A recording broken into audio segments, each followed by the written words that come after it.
All right. All right. Hey, good morning, everyone. Happy Thursday morning. Welcome to the Fusion Hub, where Richmond community, culture, and business all come in one messy mashup for this place that we call Richmond. We are very honored, happy, ecstatic to be joined by two icons today. Not one, but Oh, two icons. Uh, Oh. Vicky from Podium RVA and Frank King. We won't mention where he's from, but it's not Richmond. Yeah. See, we're going nationwide this morning. coast to Frank, coast. coast to I coast. like that. We're spinning Yes. it coast to coast. Frank is a comedian, writer, and suicide prevention activist who is using his skills, talents, and experience to save lives. So, Vicky, let's start with you and tell us a little bit about yourself, the mission at Podium while Frank gets his dog unloaded. Yeah, Yeah, no, absolutely. All right, go Well, ahead. hey, oh, sorry. Yeah. Well, hey, Yeah. everybody. I'm Vicky Arroyan. I'm the executive director of Podium RVA. I'm so thrilled and honored to be here today. Chris, you are such a wonderful advocate and such a wonderful supporter of so many different nonprofits in the area that it's always so much fun to work with you and to be on your program and show. Just in a nutshell, Podium, we empower youth self-advocacy and education through effective communication.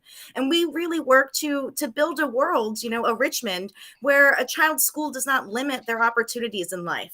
So most of the youth that we serve, typically attend unaccredited schools or perhaps live in neighborhoods that are unable to provide every necessary resource to prepare for after graduation. And so that's really where we come in and we step in.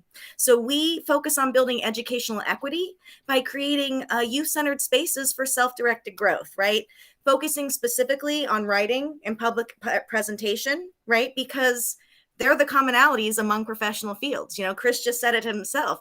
I bring on all of the leaders in the nonprofit and business community to my show, and we couldn't be here if we didn't have the skill to share, to communicate our thoughts with others. So whether you're a lawyer, you're a biochemical engineer, right, you're a nonprofit leader, there's a need for innovation and change to be effectively communicated, right? And so that's really where Podium steps in. So we provide free community services. We do weekly after school and summer writing workshops, right? Because writing never stops. So we are a year-round program. We do an annual journal and quarterly zine youth publications. We do showcases like open mic nights. We just had one a couple of weeks ago, wrapping up December and our fall programs and family celebration nights. And of course, to really focus on how writing and communication is not just an academic skill. It's not just a skill for your personal health and growth, but it's also a skill for your professional development. We do teen internships and professional conferences as well. Awesome. Thank you so much for that very thorough introduction. No kidding. Yeah. Holy I got cow. nothing. I got Yeah, we nothing. could write a book now. Okay. Well, that's what we're here to do, right? We're here to inspire the writers. That's right. That's right. Okay, Frank, can you give us a little bit of your background, mission, purpose, and a little bit about why you do what you do? I can't top what Vicky. I mean, Well, nobody she, can, and I she, apologize for that. comedians, you hate to follow somebody who's really, really good. So next time we do this, I want to open the show. Okay, deal. Okay. Vicky, before I forget, my sister taught memoir, poetry, and short story at Duke, and is a professional editor. So if you want somebody, and she also has workshops, writers workshops. If you want somebody to come in with that kind of skill set to talk to the kids, she'd do it pro bono, of course. So Look at that. We're making connections. We are making connections. Frank, we've got to follow up after this because that would just be so fantastic. I really appreciate it. Also That's how a it writer happens. and has been published in some regional journals. Second thing, I coach TEDx, obviously, since Chris threw TEDx's in less than 2 weeks, which is, by the way, a personal record for me and for Chris. Very cool. Almost unheard of, to tell you the truth. That's because I'm so great. if you want me to come in and do like a 90-minute intensive for the young people on how do you land a TEDx, because our goodly number of youth TEDx is out there.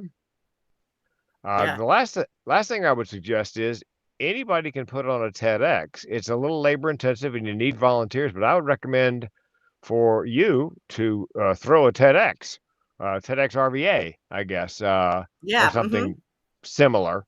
And then the great thing about that, Vicky, is you can get some really good speakers who will pay their own way in. You pay them nothing.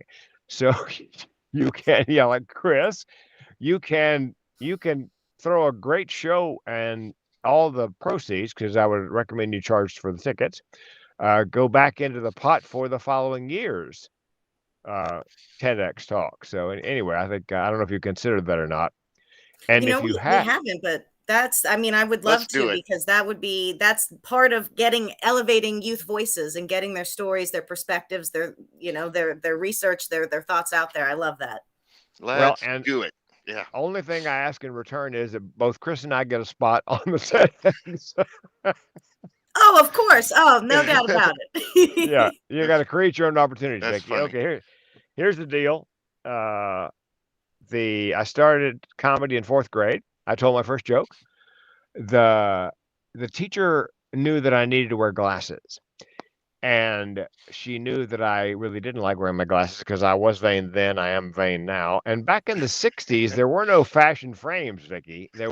For girls, there were cat eye glasses in a couple of colors. And for boys, pretty much what is very popular today, Ray-Ban, black plastic Ray-Ban looking thing. Very popular now, but back then, I mean, I wore polyester pants, a bandline shirt, hush puppies. If you add a pair of glasses, that's like head to toe birth control. No woman's ever going to come anywhere close to where I am. So she, in her infinite wisdom, and my entire family is nearsighted. I mean, really nearsighted. I had a joke in my act where I said we were descended from the people on the island of myopia, which was conquered over and over because they never saw anybody coming. So she decided that the best way to do this, and it was wise, get me to the front of the class, have me turn away, put on the glasses, turn back. That way everybody sees Frank's new glasses at the same, pull the Band-Aid off, and let them do whatever they're going to do, and then let's move on. So she gets me to the front of the room, puts my glasses on. I turn back to the class. She looks down, she goes, "See, you look intelligent." I said, "Yes, that would explain all the laughter." And the kids laughed. She was hysterical. She had to go to the teacher's lounge. She was laughing so hard. So at that moment, Vicky, I decided I'm going to be a comedian. I love that. In 12th grade, they had a talent show. I'd been taking drama for 3 years of high school. I had never gotten a speaking part.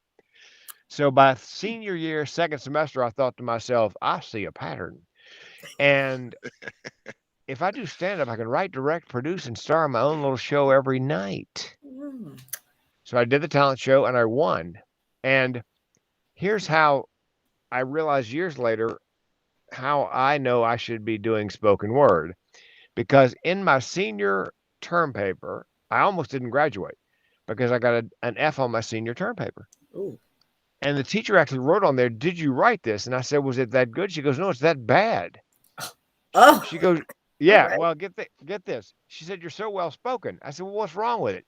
She says, "It looks like you took a salt shaker and just threw commas all over the place." You know why, Vicky? Because why? I write to be spoken. I put a comma everywhere I would naturally take a breath. So I had to go back. She let me go back in and pull out all the commas that were not grammatically correct. And I got a B, and I got out of high school. And my mom was big on college education.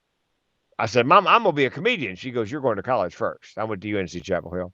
She said, "You're going to college first. I don't care what you do when you get done. You can be a goat herder for all I care, but you're going to be a goat herder with a college degree." So I got a degree in political science, a degree in labor management relations, and almost a degree in economics. And then I moved to San Diego, and just by chance, Vicky, San Diego, there's a branch of the Comedy Store. And I mean, I would drive by there and I would feel a magnetic pull. Ooh. So I did what I tell young people to do who are thinking about being a comedian. Go to amateur night twice. watch and see how bad everybody is. It'll give you the courage to get up. And I was right. 75% of them are awful because they're not prepared. They don't construct an act. They just kind of get up on stage and hope to trip over something funny. So I wrote 5 minutes and, set up, punch, set up, punch, set up, punch. Halfway through in my head, Vicky, I heard this, another voice, "You're home." Oh, you can't ignore that. No, I've only heard it a couple other times in my life, and that was one of them. And so I decided I was going to be a stand-up comedian full time. Of course, I had no idea how that worked. And if I had known how hard it was, I might not have done it. I thought about writing a keynote called, "What Could You Do If You Didn't Know No Better?" Because I had no idea, Vicky, how hard that was. Well, I've been doing stand-up full time for 35 years. Wow. Now, along the way, first 7 years and change. Matter of fact, my wife and I were on the road. She just came along for the ride for 2,629 nights in a row. 7 years and change. Club to club to club to club to club to club, Yeah, and beer bar, pool hall, honky tonk, drunk idiots screaming, "Tell us some jokes we can dance to." And then the comedy club thing, the boom busted. And I had a very clean act. And I joined the National Speakers Association. And I went from being a club comic to a corporate comic. Oh. And the pay is more by a factor of 10. If I was making 500 a night, I was making 5,000 a night doing corporate comedy. Yeah, it's crazy. It's quite a change. Yeah, it's stupid money, as Seinfeld would say. And by the way, along the way on the road, I opened up and worked with Seinfeld, Rosie, Ellen, Adam Sandler, Kevin James, opened up for Randy Travis, Lou Rawls, 2 shows at the Hotel Del Coronado on New Year's Eve. You'll never find another love like mine. Cool. Beach Boys, Nancy Wilson. Anyway, the corporate comedy thing lasted until the last recession, 2007, 2008. And then speaking dropped off just precipitous, 80% overnight. We lost everything in a Chapter 7 bankruptcy, and depression and suicide run in my family. It's called generational depression and suicide. Grandmother, my great aunt died by suicide, and I came close enough in April of 2010 to killing myself. I can tell you what the barrel of my gun tastes like. Spoiler alert for those listeners: I did not pull the trigger. So after that recession, Vicky, the meeting planners and speakers bureau said to me, "Frank, we love you. We can't pay you $5,000 just to be funny. You have to teach our audience something." Oh, okay. And I'd always, Vicky, wanted to make a living and a difference. I was jealous of all those speakers who had something to say. And so I bought a book, and I recommend this to your young people if they have a desire to speak. A book by a friend of mine named Judy Carter, Carter. It's called The Message of You. And the subtitle is the best one I've ever heard. Turn your life into a money-making speaking career. And so I went into the book thinking I got nothing. And she walks you through what she calls finding your heart story. And halfway through, I thought, son of a gun. I've had mental health issues, more nuts in my family than in a squirrel turd. And if I got some training in suicide prevention, I would have learning objectives, things to teach, able to's, how to's. So I did and have. But there's still one problem with that, Vicky, is I've been a comedian at that point for 25 years. So pretty much cemented in everybody's mind, meeting planners, speakers, bureaus, as a comedian. And Judy will tell you, you need to go, if you're a comedian, from being a funny speaker to a speaker who's funny. And thanks to her book, I did. And then to rebrand, my wife said, do a TEDx. And I said, what's a TEDx? And she told me, and just by chance, I got an invitation that week, not to the event, but to apply. Vancouver, BC. I applied, and I'm telling you, I got spoiled because I got my first TED on my first application. And wow. I came, yep. I got 2 in a week. Yes, yeah. Wow. You're a slacker, Chris. The what I spoke on was starting the conversation on suicide. And nobody in my family, my wife, my friends, my family knew that I was living with major depressive disorder and chronic suicidal ideation. So I came out on stage at age 52 in that TEDx as depressed and suicidal. And and that was the beginning of my rebranding. That convinced everybody that I could do something, pardon the pun, deadly serious. And so I've done 5 more since then, all on mental health, one aspect or another to enhance the brand. And and and and uh, I advise people in the speaking business, and Chris has done this. This is organic to him, is to find your lane. What it is, the story you must tell, share, the story that makes your heart sing, the hair on your arm stand up. And Chris has found that. That's one of the reasons I believe he's gotten 2 TEDx's in 2 weeks. He is passionate about this. You cannot be inspiring, I don't believe, if you are not inspired. And he's obviously inspired. So I did all the TEDx's, and then I began to speak on suicide prevention, and had other keynotes. I can do a lot of things. Stand-up comedy, I'm an auctioneer, I can MC, but January 1st, 2010, and this is my advice to entrepreneurs across the board. I decided to do one thing, pick a lane, as Chris has, and do it extremely well. No side hustles. Just go deep, not wide. And January 1st, 2018, I said, okay, if somebody asks me to do stand-up, I will, but I'm not marketing stand-up or auctioneering. And it made all the difference. There's something about locking in on your purpose and your passion that the universe goes, oh, where you been? Let me help out a little bit. Yeah. And so I locked in on that, and I've been speaking on suicide prevention and building the brand. I am the mental health comedian. That's my brand. And the long game, Vicky, is, and I imagine this goes for writers, speakers, even entrepreneurs of all stripes, is to not be a commodity in whatever business you are in. You don't want to be just another dentist. You want to be, if somebody needs a dentist, oh man, I got to go see Dr. Coe. You want to be that guy or that gal or that non-binary that they want to see if they have a need. And so that's what I teach my students is, if Chris wants to speak, and I believe he does and get paid for it, we want to position him in such a way that when the time comes and somebody's looking for a speaker who does what Chris does, they won't just want any speaker. They'll come looking for him specifically, no longer a commodity. And I think that goes for any business whatsoever. I think you need to go deep, not wide, be the best, because you don't need everybody to make a living. You just need your ideal clients, just the people that they have to have a pain point or problem that you address. And those are the people you serve. Seth Godin says, the marketing guru, smallest viable number of people to pay the income that you need, to live.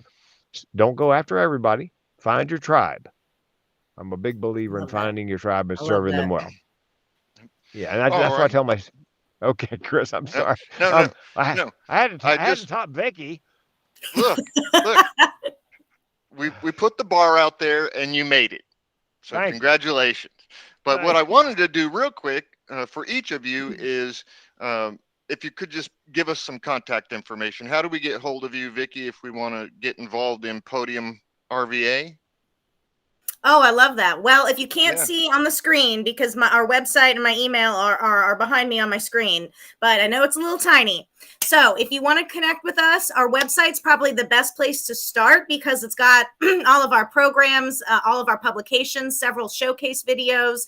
It's got opportunities for, how you can volunteer with us if you are, looking for an internship, if you are looking for professional volunteer experience, if you want to be on our board of directors, on our young professional board, right? There's so many ways to get involved. And so that's podiumrva.org. And again, that's podiumrva.org. But if you want to connect with us, say you want to, send an email. My email, gosh, it's a little complicated. So I'm just going to give you our general email, because I'm, like you said, Frank, we're a small, we're our tribe. So guess who's checking the general email address? It's the good old Vicky. So it is info@podiumrva.org. So if you want to connect with us, website, podiumrva.org, email info@podiumrva.org, and all of our social media channels, Twitter, Instagram, @podiumrva. You can find us. All right, Frank. Okay, first, I want to congratulate Vicky, because you have done something that I encourage my speakers to do.